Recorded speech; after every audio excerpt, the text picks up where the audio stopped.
ndi Jasamah nyamara wa freestyle. Yeah. Taripo rokozele kuti kwadi show ya lero kuiona modali. Show ya lero ndi inali hard amwene. Show ya lero ndaida kuika samadi mene pe makumi mlengana kusi. Maizwa pembe hila badalisika. Kulila menya sapo. Maizwa show ya lero ndi lipo.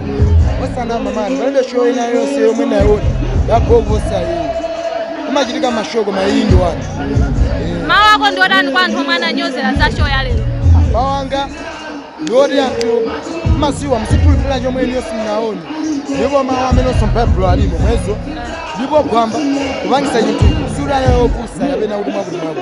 Mesa nene masompenya ndi masompenya ake akwanisiya ndipo ine ndamufira. Bwana ndipanye vaiti kuti mzekero lini kubanga zithu.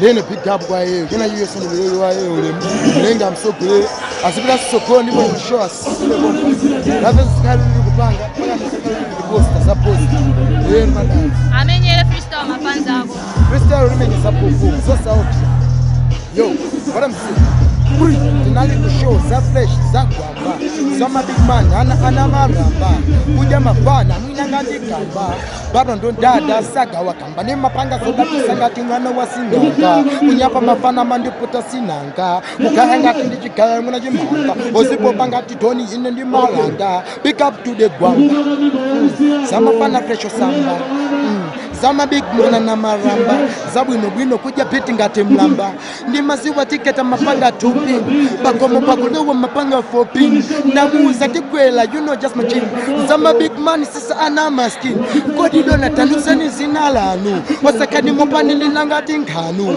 mastelo ndi malo wene zamanyu zabwino kumita so party man. Thank you so much for your time.